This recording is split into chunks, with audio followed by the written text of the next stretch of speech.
Physicians are trained in the art of medicine, science, and healing. We call this the practice of medicine. But healthcare is a business. SMA's Business of Medicine podcast is designed to educate physicians on a wide range of business topics with the purpose of empowering physicians with the business knowledge they need to better enjoy the practice of medicine. This podcast is sponsored by SMA Services.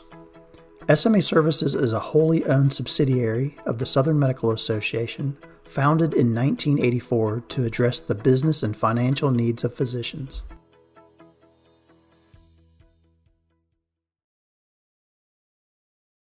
I'd like to welcome back our listeners. This is Rob Mason here, and again, we have joining us Mark Massey, our resident 401k expert at SMA Services. Today's topic, we're going to talk a little bit about things you need to know in 401ks, specifically whether you have a 401k already or starting a plan, just things that you need to know. So, Mark, how are you today? Good, Rob. Thank you. Hey, great. We'll start out real basic question with, like I said, if you have a 401k or if you're considering starting one, what are the important things to know or consider? To me, the most important, by far, most important thing to understand, whether if you have a K today or are contemplating starting one, is how the discrimination test works. Because that discrimination test is, well, first off, it's going to determine what type of 401k you need, because they comes in different flavors. And secondly, it's going to determine how much certain individuals can contribute. So if that is not crystal clear on either your plan today or your contemplation on starting one, I want to explain it in as simplest terms as I can, because it's going to drive the success or failure of your 401k. Okay, great. So discrimination testing, could you just give us a little background on why plans have to do that? And then you can just jump right into explaining. Sure. The reason why they have to do it is because Congress says we do. I mean, it's an absolute nuisance, but it is what it is. So let me tell you how it works. The first step in it is you have to determine who is a highly compensated employee and who is a non-highly compensated employee. Now, these are government words and definitions, not Mark Massey terms.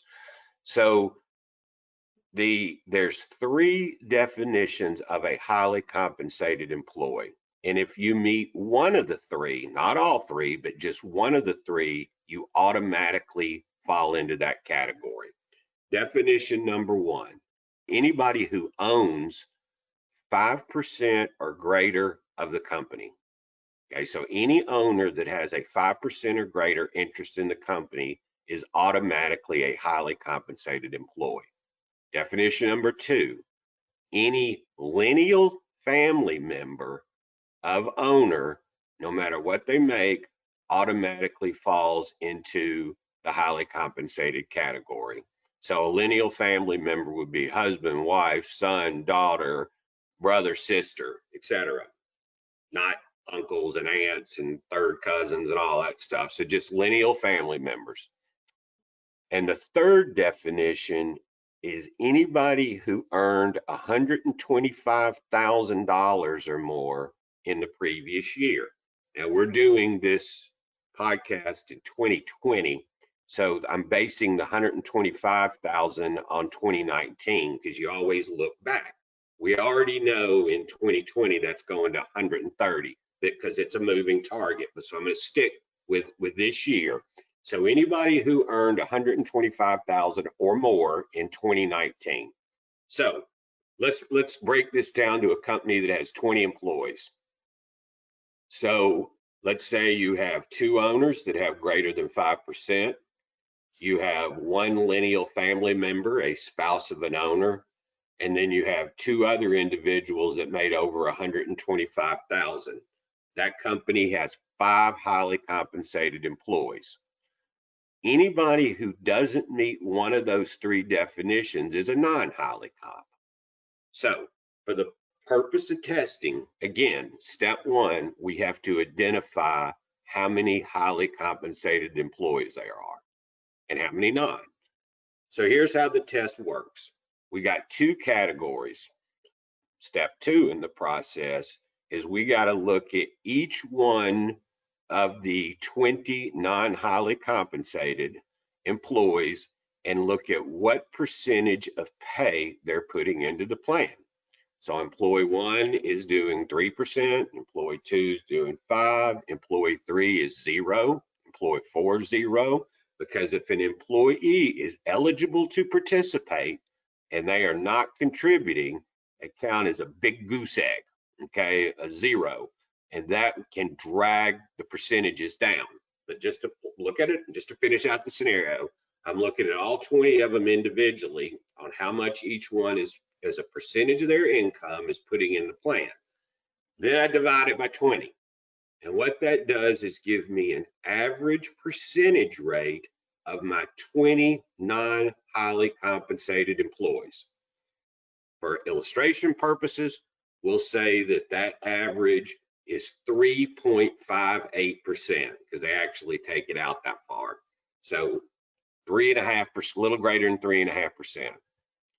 My group of the 5 highlies can only contribute 2% greater than the average of the 20 non-highlies. So my 5 highlies are going to be limited as a group to 5.58% of pay.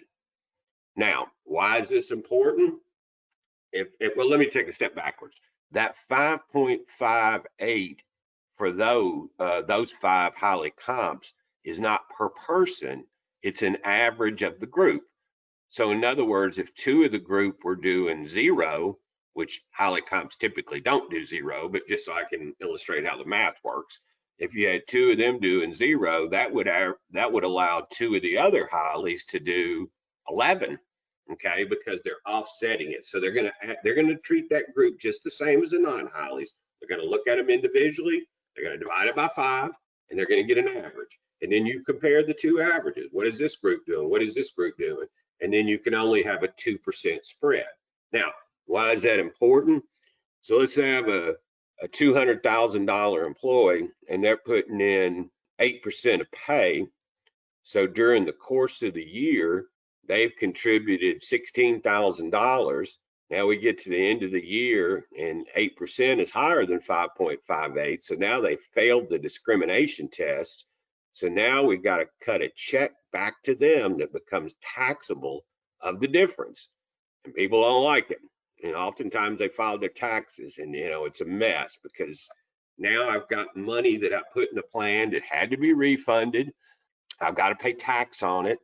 And it's just a mess. And if nobody understood it going in, which I see every day, I'm not kidding, every day I see this problem because nobody understands this test, and people are they ain't happy about it, and they should be, because this is something that should be completely explained to employers at the point of plan design so they can determine what type of 401k they need. Because if you're going to fail the test, then you need to know it or buy a different flavor of 401k that I'm going to explain in a minute called a safe harbor plan. I'm sorry, are you going to say something, Rob? No, I think that's a great segue. I just wanted to restate what you said for the listeners in that, because we see this happen a lot, and I think there's some confusion. But when a highly comped, which is typically a business owner or executive, gets a refund check, that's the direct result of failing this test that you just explained. So I just wanted to make sure that's very clear that you explained how the test worked in the 2 different categories. So I think the segue is then, are there strategies for either avoiding failing the test and getting to where you can pass, or there's some options for employers to consider? Yeah, to me, there's three roads to go down if you're going to have this issue. Now let's go back a little bit and say what does a company look like that's going to have these issues? If you have and I can think of one I just talked to this morning, you have a factory where you've got 50 people, well, I'll stick with the 25 employee group, that you've got 15 laborers in the back making, $8, $9 an hour, you can expect a poor participation rate in that group because frankly, they can't afford to save into the 401k. So let's keep it real. I mean, we got to look at things in realistic terms. So if half of them don't contribute at all, you've got 8 zeros. And then let's say what I say, there was 16 in the back doing that, then you got 8 zeros and the other 8 are at, let's say 5%, then that's a 2.5% average of that group because you got 8 of them doing 0 and another 8 doing 5. Then you got a bunch of execs putting in a lot. There's no way you're going to pass. Anytime you have low wage employees doing whatever task it is, you're going to have testing issues. So here's the 3 roads that I suggest. The first one is the road most people take me up on this offer, and that's to go into safe harbor mode. So if you turn your what I'll call a traditional 401k, like I just described, into a safe harbor 401k, that takes that discrimination test I just described and throws it out the window.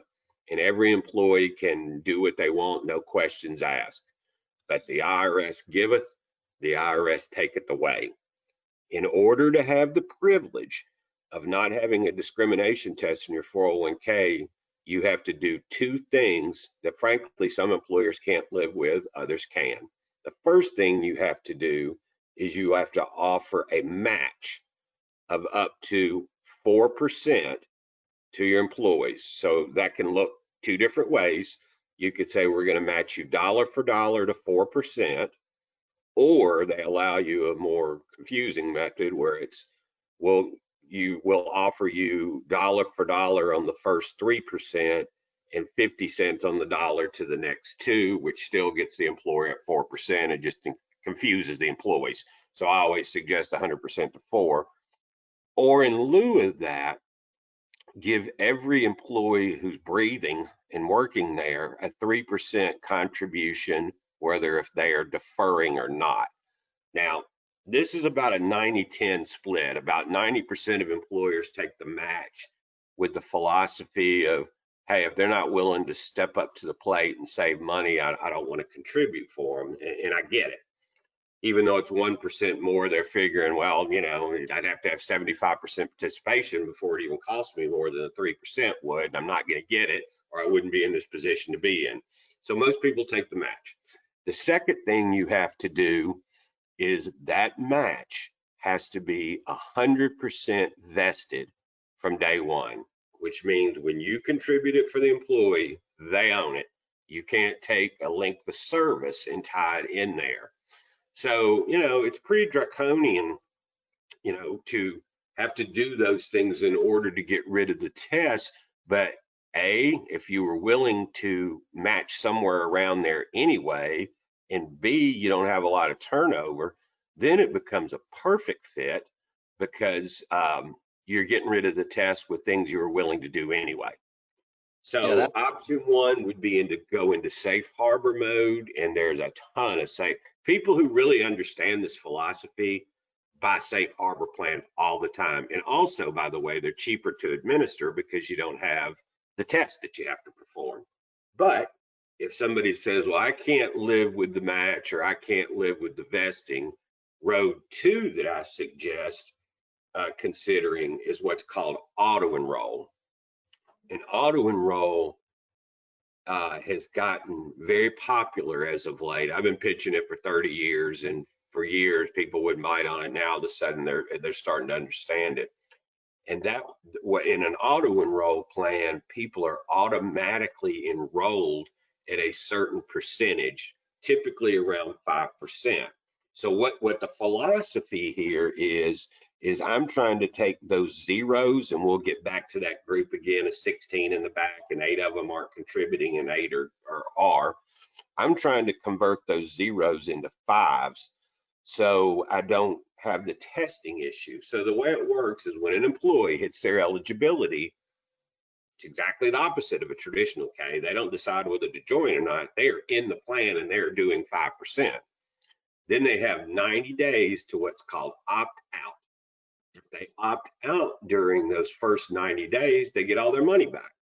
So it gives them a chance to try the 401k on for size and see if it fits. And when I'm doing conducting employee meetings, I always say, look, just think about a shoe store.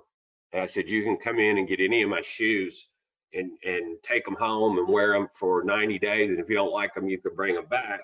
It's the same philosophy. You're letting them try the 401k on for size for 90 days. And if it doesn't fit because doesn't fit financially would be the reason, then they can get their money back. The numbers are off the charts, eye-popping.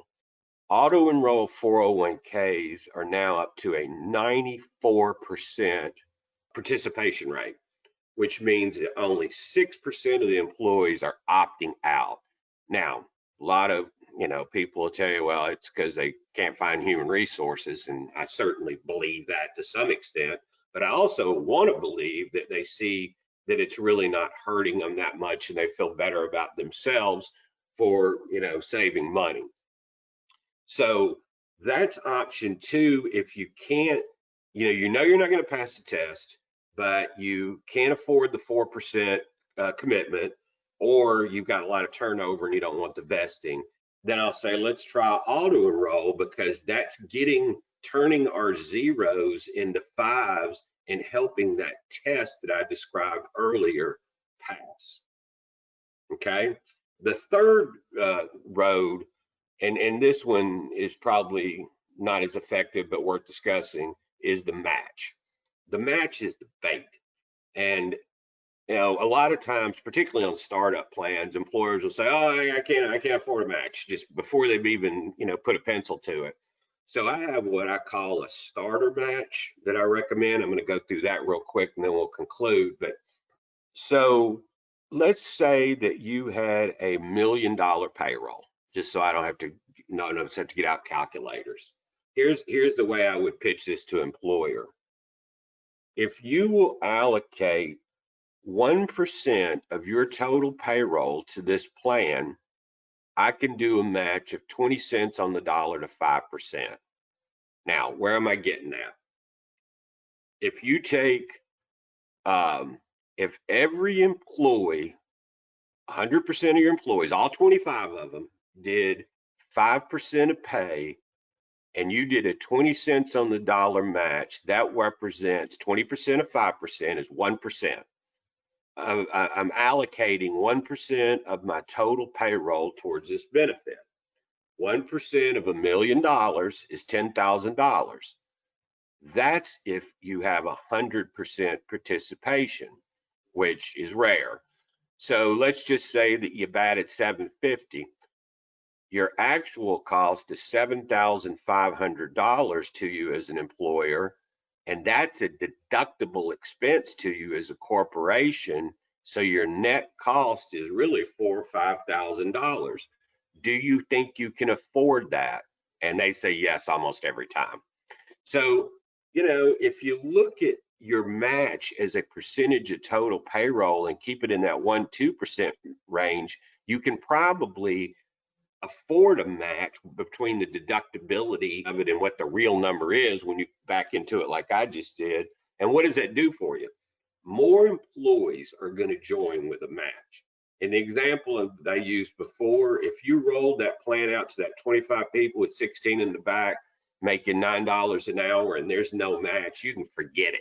There's no way you're going to pass the test. You're not going to have participation. So you either got to auto enroll, match, or both, or go safe harbor. So I know that was a lot of talk and a lot of numbers and a lot of explanation, but those are if you know that, what I just explained, and if you have to watch this podcast 2 or 3 times to learn it, then you know everything you need to know to have a successful 401k. No, that's great information. Obviously, for companies that are having issues and failing this test, your first road to go down is safe harbor, which makes sense. It eliminates the test. But I liked how you explained that the two other options, because essentially what's happening is there's not enough participation in these plans. So whether it's auto enroll or a starter match, something to incent the employees to participate. Do you sometimes see, Mark, that an employer may combine the auto enroll idea with a like starter match to try to help drive that participation to pass these tests? All day long if they'll listen. If they'll listen to my explanation, it makes sense because I was talking about forget the deduction. I'm talking about, even though you shouldn't forget it, it's going to be a deductible expense. But $7,500, the owner could save that much in individual taxes just by being able to contribute higher to offset the match by not failing the test and being able to put in those extra 2 or 3%. Sure, sure. Last thing that I have, and thanks for explaining that, and it is, I'm sure that's probably why employers struggle to understand it. So there are a lot of moving parts. But recently, at the end of 2019, there was a little thing that came out called the Secure Act, and essentially it was created to encourage, amongst other things, 401ks, companies starting 401ks, and to incent, really to give employees a way to save for retirement. Could you talk a little bit about the impact of that and things that are available for employees looking to start a plan? Yeah, I'll keep this short and simple because of time.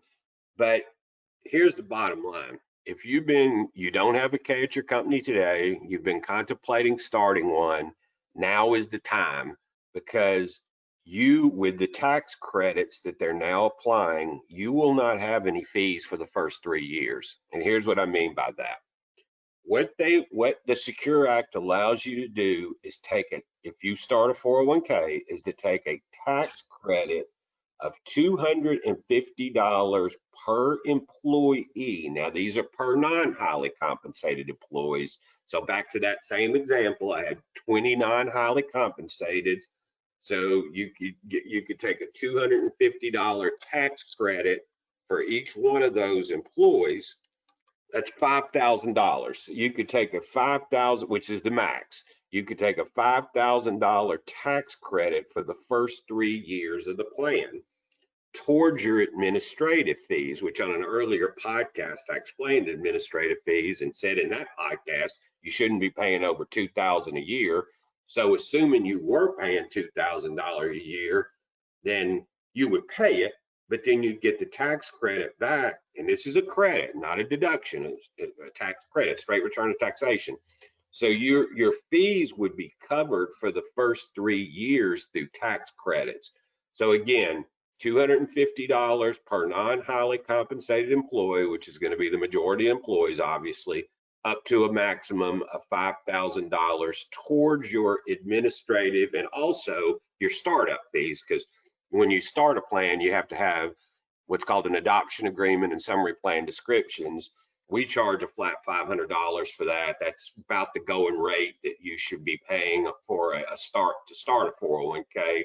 So if you take that and add it to your maximum of $2,000 in administrative fees each year, you're about $2,500, well under the credit. So there's no reason to not start a 401k on the financial side. Great. Yeah, that sounds like a great incentive to do that. Well, we've approached the end of our time today, Mark. I want to thank all of our listeners for joining us today, and thanks, Mark, for helping dissect the discrimination test and talking about things that you need to know in a 401k. What's the best way to reach you, Mark, if our listeners have any other questions or want to talk about their own plan? You can reach me at Massey, that's MMASSEY at SMA.org, or since we're all friendly members of the same organization here for the most part, you can call me on my cell at 901-355-2559 and be glad to discuss.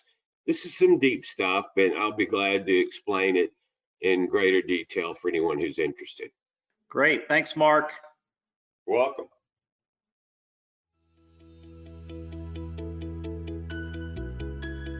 Please consider supporting our mission by becoming an SMA member or making a tax-deductible donation. You can do this by visiting sma.org/donate.